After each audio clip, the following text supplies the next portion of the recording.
Tonight, King Charles III visits Northern Ireland, continuing his tour of the nations as the new monarch. Arriving at Hillsborough Castle with Camilla, the Queen Consort, he met political leaders, including from the Republican Party Sinn Féin, and spoke of the late Queen. My mother felt deeply, I know, the significance of the role she herself played in bringing together those whom history had separated. The crowds, which have become a hallmark of the royal tour, gathered to welcome the royal couple and to exchange a few words. I am ecstatic. I think I am shaken. I love the royal family. I certainly love the royal family, and I will be at the funeral in London. Meanwhile, the Queen's coffin was taken from St Giles Cathedral in Edinburgh to begin its journey to Buckingham Palace.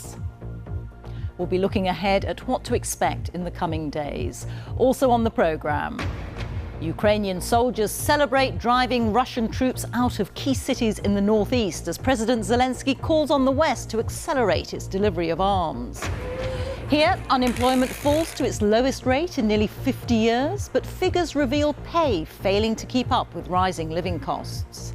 I've conjured a lily to light these hours. And a tribute to the late Queen by the poet laureate Simon Armitage in a poem which spells out her first name. And stay with us here on BBC News, where we will bring you continuing coverage of events plus analysis from our team of correspondents in the UK and around the world.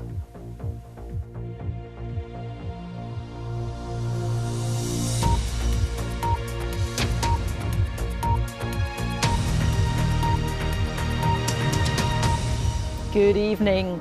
King Charles III and Camilla, the Queen Consort, have travelled to Belfast for the King's first visit as monarch to Northern Ireland. The King and his wife greeted crowds who gathered at Hillsborough Castle, some of whom had been waiting since 5 o'clock this morning, hoping to catch a glimpse of the royal couple. His Majesty then went on to meetings with political leaders, including those from the nationalist parties who want Northern Ireland to leave the UK and become part of the Republic of Ireland. And the King was offered a message of condolence on behalf of the people of Northern Ireland from the Speaker of the Stormont Assembly. Our special correspondent Alan Little reports now from Belfast on the King's visit to Northern Ireland. It is his 40th visit to Northern Ireland, so he knows the village of Royal Hillsborough well. But this is the first time his car has flown the royal standard of the sovereign. The warmth of the public welcome was unmistakable. This is what this tour of the nations is for: direct engagement, informal and relaxed, between the new monarch and the people. They lingered, devoting more time to this than the formal schedule allowed. His late mother famously remarked that she had to be seen to be believed. Public visibility is already a hallmark of the new reign. This, a gesture of gratitude for the flowers left in tribute to the Queen.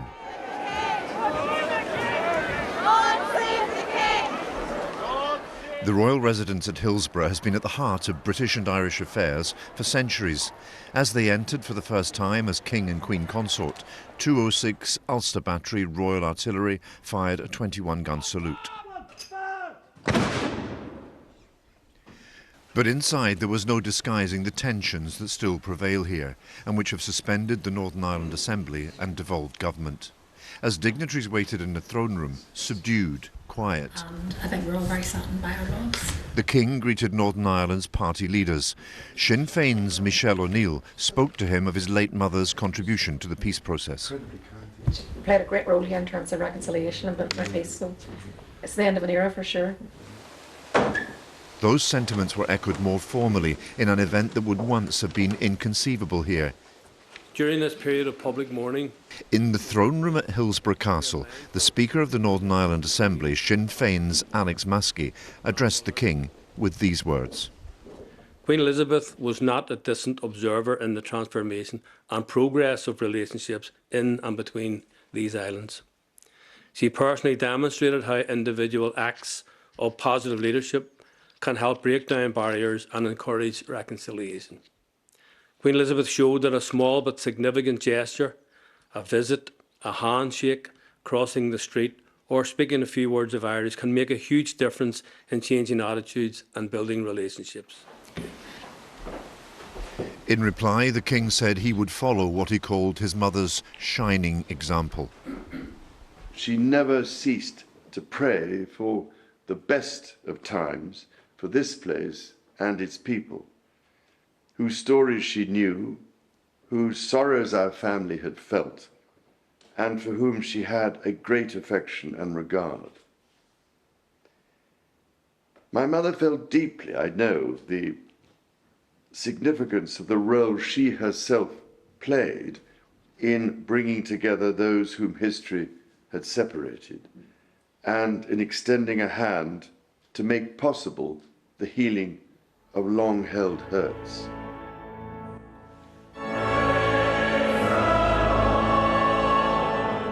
At St Anne's Cathedral in Belfast, people from all faiths joined the King and Queen Consort in a service of reflection for the life of Queen Elizabeth. It is the burden of the monarch to seek to unify, to stake out common ground on which to resolve differences. And here, where the legitimacy of the crown itself is challenged, the differences remain stark. Liz Truss sat beside the Irish Taoiseach Micheál Martin, engaged in conversation, for they too have differences to resolve. That the new reign has begun with visits to Scotland, Northern Ireland and, on Friday, Wales, is a statement of intent. An intention to put the future of the Union at the heart of his purpose as king.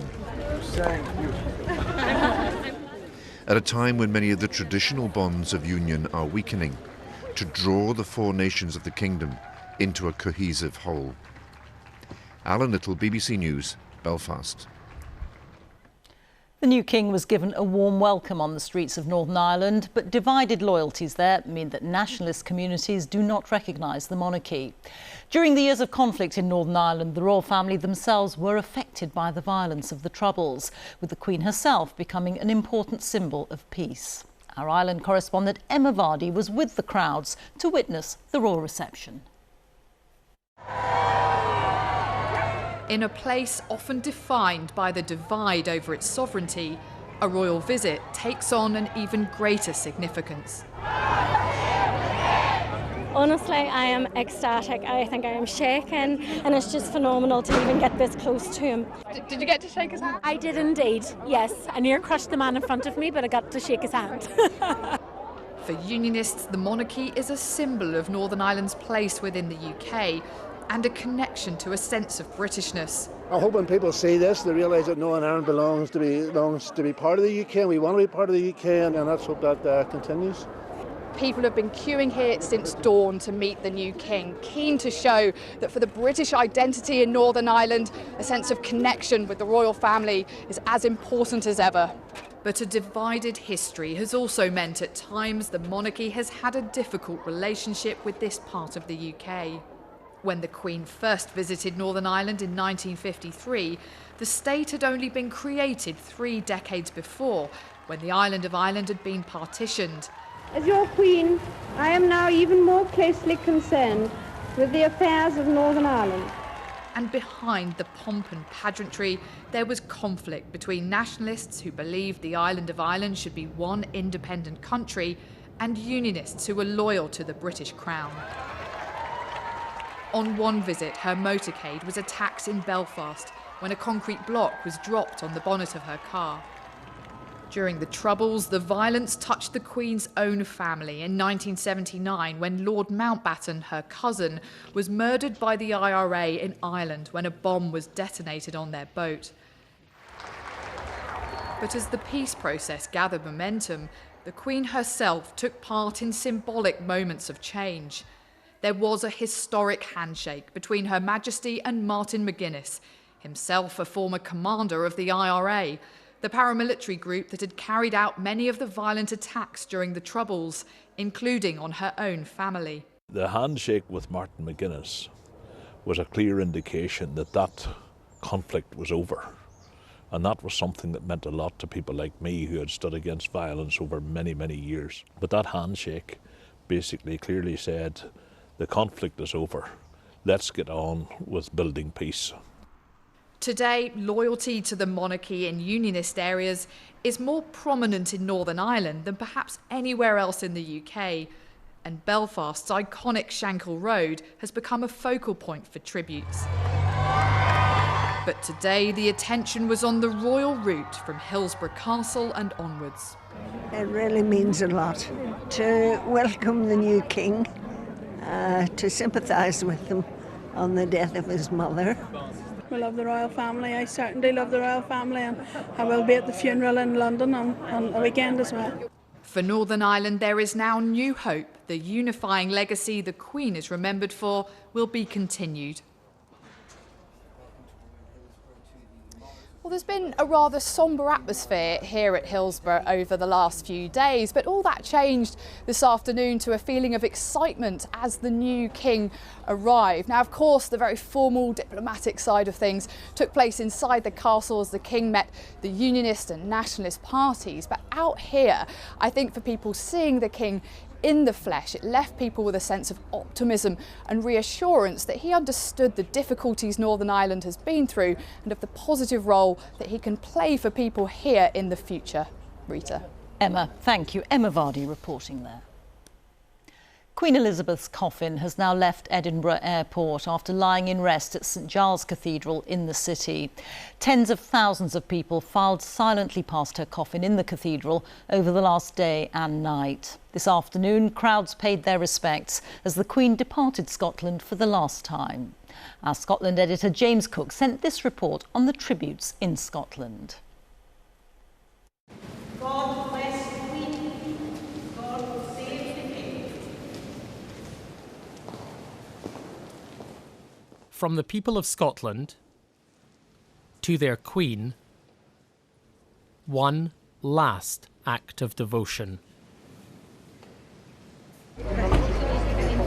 For hours, they have queued day and night for a few moments with their Queen. Moments they will never forget. Why do you think it's so emotional? Why has it affected you so much, do you think? She's like everybody's granny. It's like your granny dying again. It's just everybody's granny, isn't she? She's a nation's granny. It just means so much to everybody. And, it's terrible. Can I stop crying? Where do you think her death leaves this country?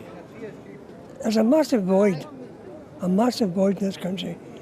Her personality, her wit, her humour, her smile, her love, care and dedication to her family and to this country. The atmosphere is just very serene, very, very serene, and it was just so quiet, and just everybody was lost in their own thoughts, I think, as well, and just seeing it was just very emotional, very, very emotional. What is the significance of this moment in history? Well, for many people, it is simply a chance to mourn and to say thank you. For others, it is a powerful reminder of the ties that bind the nation together. But there are different views as well. Everybody has a right to protest. However, I think the clear answer... They're making a point about freedom of speech after police made at least 2 arrests in Edinburgh, charging one man who heckled Prince Andrew. There have been a few people arrested in the last few days for expressing anti-monarchist sentiments in very, very peaceful ways. We're talking like people with signs, people just saying, "Not my king," something like that. Or in one case, someone threatened with arrest just for having a blank piece of paper. It's very much about the power of the British state. We're told that we're not allowed to question, this is the wrong time, the wrong place. Yeah, I personally don't believe in having an unelected head of state, but I think that we should be able to have a conversation about it. We should be able to have a process to share these views or change it if that's what people decide. That's how democracy should work.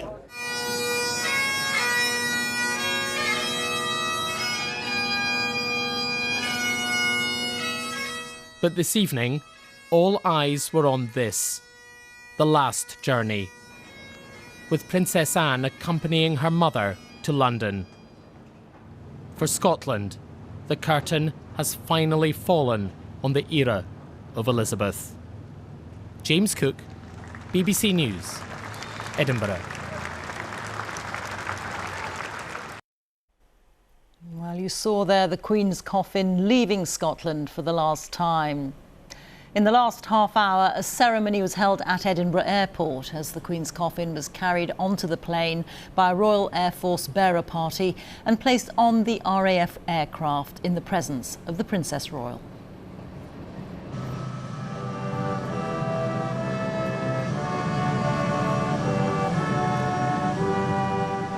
In the final moments before takeoff, the national anthem was played. The Queen's coffin is now being flown from Edinburgh and is due to land at RAF Northolt in West London this evening. Our royal correspondent Daniela Relf is at RAF Northolt for us now. Daniela.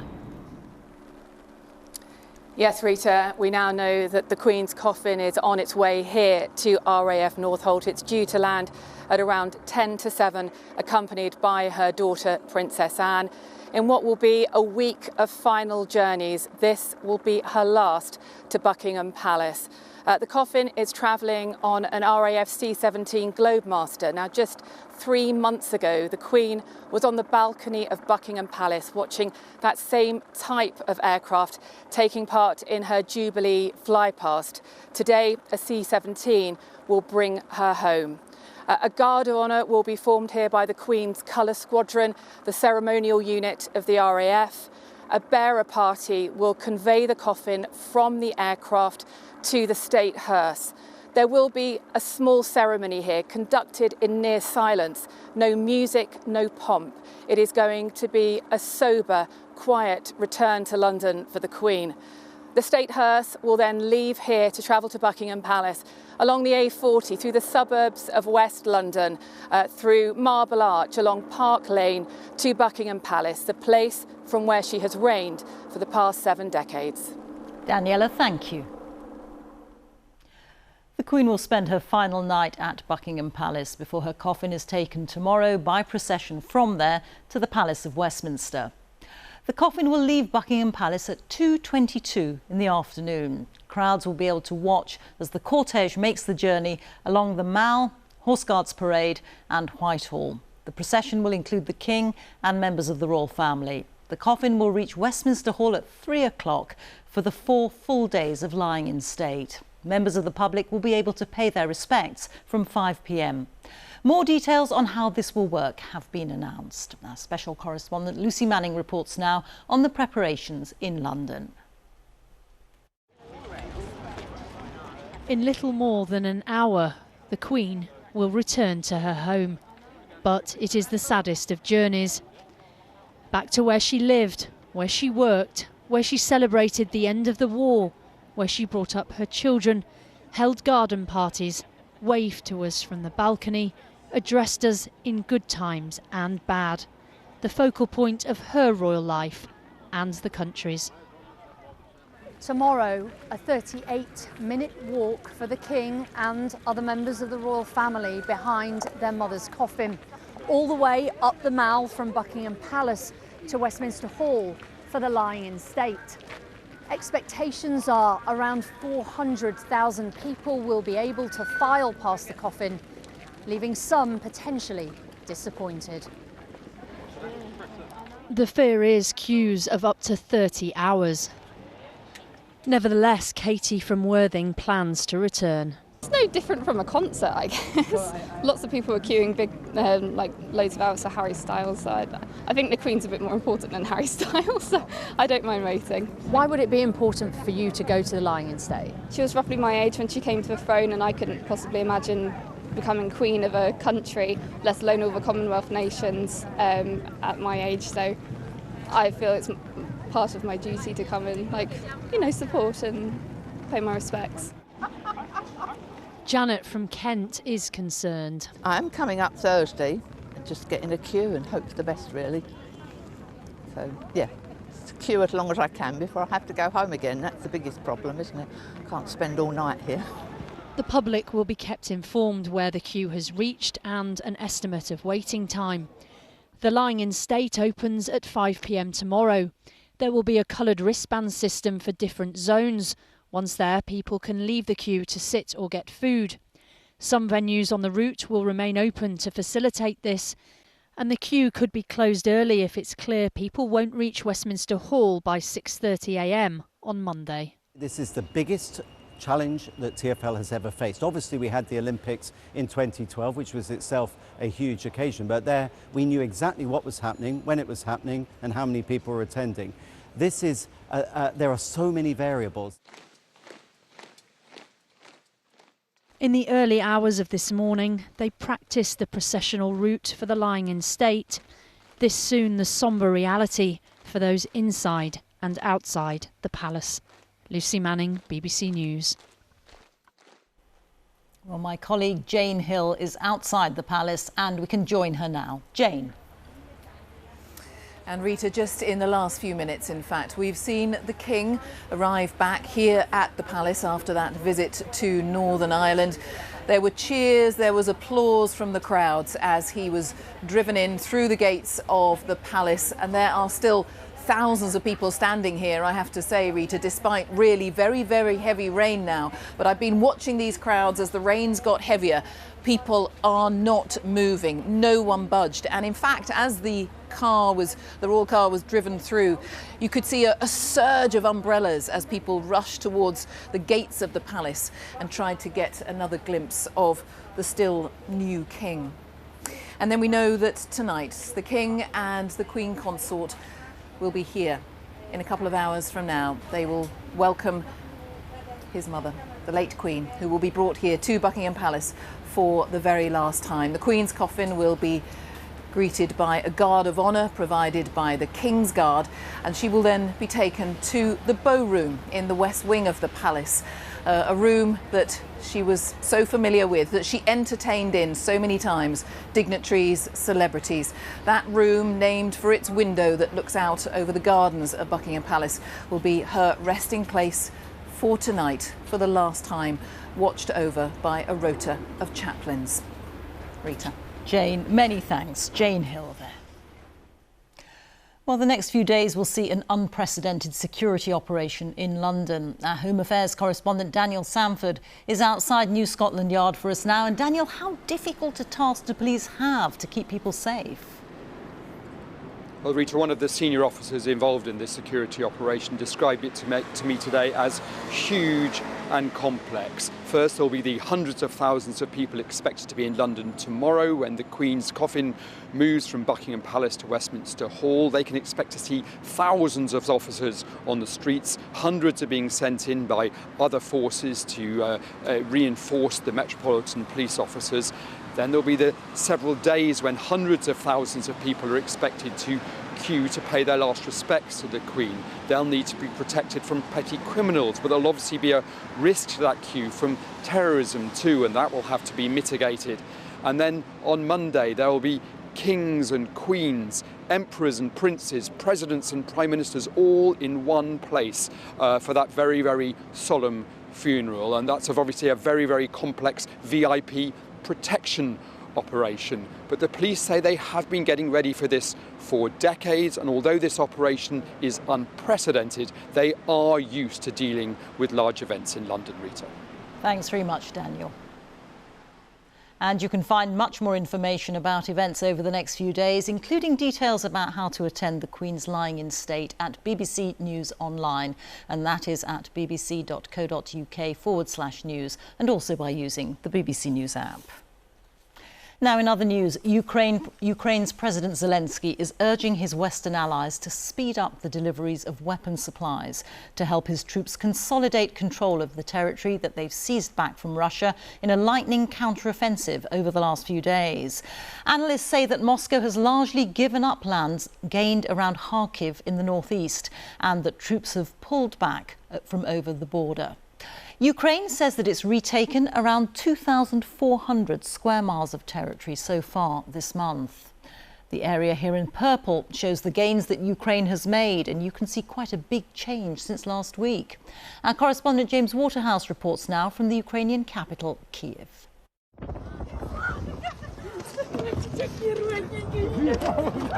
A hug made in the Kharkiv region. This mother tells her son, "I was waiting for you. I knew you would come." Her wait has felt long. Separation and Russian occupation has been painful.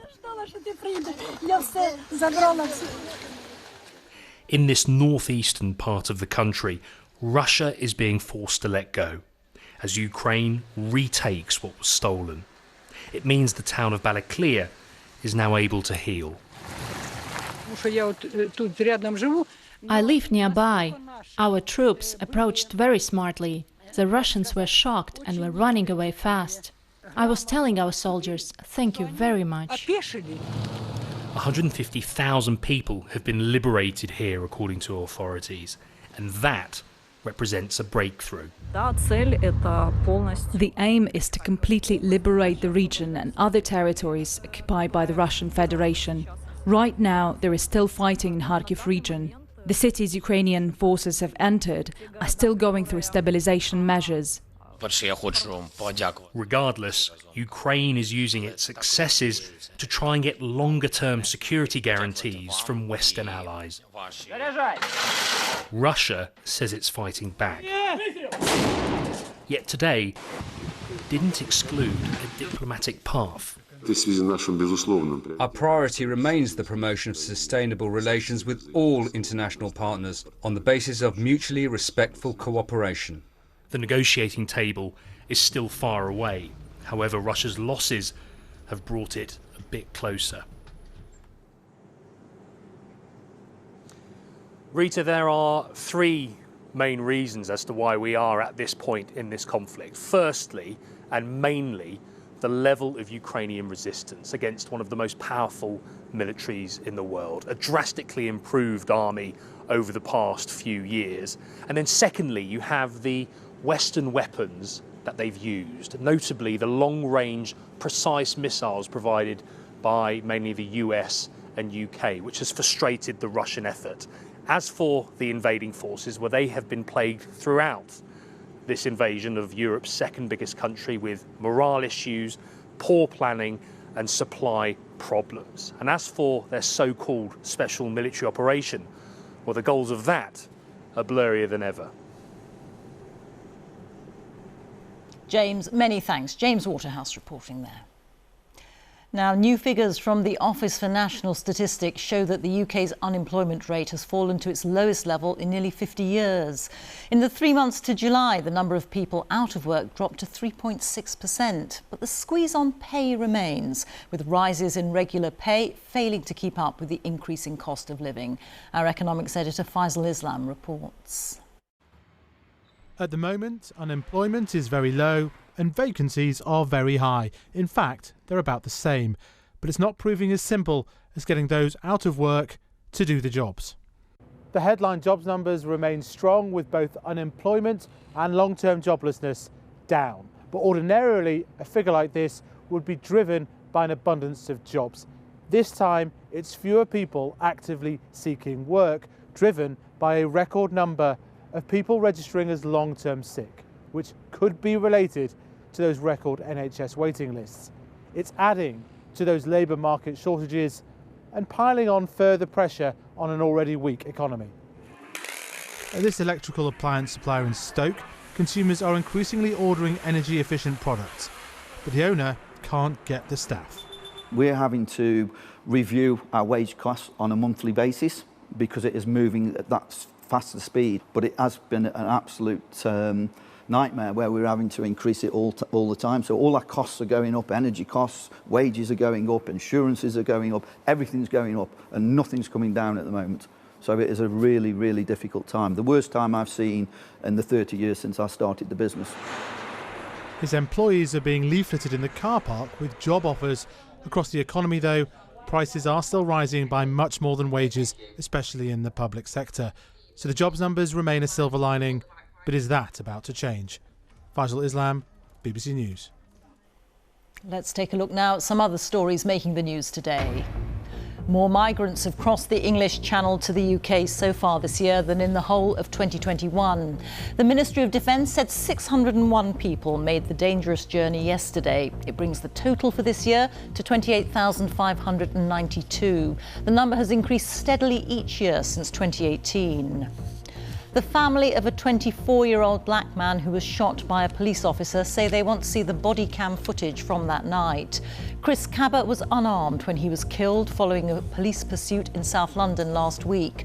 The firearms officer has been suspended from the Metropolitan Police. The legendary French film director Jean-Luc Godard has died aged 91. A founder of modern new wave cinema, Godard shot to fame in 1959 with the film À bout de souffle or Breathless. President Macron said that France had lost a national treasure who had the vision of a genius. Now, in a moment, we'll have a tribute to the Queen from the Poet Laureate. But first, let's take a look at the weather. Here's Chris Fawkes. Chris. Hi, Rita. Well, for most of us, today's been a decent day with plenty of sunshine around, just a little bit of fair weather cloud like we had here in Cumbria. However, across parts of the south of both England and Wales, we did have this area of thicker cloud that brought some persistent outbreaks of mostly light rain, and there's a bit more of that to come tonight and into tomorrow. And underneath those grey skies, we had a little bit of light rain falling there in Sheldon in the Devon area. Now, overnight tonight, that weather front that brought the rain isn't really budging very far, very fast. There will be some further outbreaks of rain, most of which won't be particularly heavy. It'll turn cloudy across Northern Ireland, but with cooler air flowing in across Scotland, Northern England, the North Midlands and North Wales, it's a cooler night with temperatures getting down into single figures for more of you. So that means quite a chilly start to the day tomorrow. Now, we'll still have this band of rain across the south to start off the morning, but increasingly into the afternoon that will tend to fade away and pull away from Kent to give some brighter weather later in the day. Away from that band of rain, actually, it's going to be a similar day to that we had today, most of us having some sunny spells. That said, it will be a bit cloudier for Northern Ireland, where there'll be a few light showers and a few showers also for the north and west of Scotland. Temperatures 17 for Glasgow and Belfast. It actually turns a little bit warmer in Cardiff and London, given that it'll be a bit brighter as we head into the afternoon. However, that warmer weather isn't going to last, because as we head towards the end of the week, we get these stronger northwesterly winds dragging in much cooler air from the north. Now, for those planning to attend the Queen's lying in state, for London, well, it looks like a mostly dry picture, but it will be turning a little bit cooler over the next few days. That cooling trend we also see across all of the UK, with temperatures typically, as we head into the weekend, around about 15 degrees, but it will stay largely dry. Rita. Chris, thank you. Well, in a moment, it'll be time for the news where you are, but we'll leave you with the words of the Poet Laureate, Simon Armitage, who's written a poem to mark the death of the Queen. Floral Tribute has 2 verses or stanzas of 9 lines, and the first letter of each line, when taken together, spells out Elizabeth. Have a good evening. Floral Tribute. Evening will come, however determined the late afternoon. Limes and oaks in their last green flush, pearled in September mist. I've conjured a lily to light these hours, a token of thanks, zones and auras of soft glare orbing the sprays and globes. A promise made and kept for life, that was your gift, because of which here is a gift in return. Glovewort to some, each shining bonnet guarded by stern, lance-like leaves. The country loaded its whole self into your slender hands, hands that can rest now, relieved of a century's weight. Evening has come, rain on the black locks and dark Monroes. Lily of the valley, a namesake almost, a favourite flower interlaced with your famous bouquets, the restrained zeal and forceful grace of its lanterns, each inflorescence a silent bell disguising a singular voice. A blurred new day breaks uncrowned on remote peaks and public parks, and everything turns on these luminous petals and deep roots, this lily that thrives between spires and trees, whose brightness holds and glows beyond the life and border of its bloom.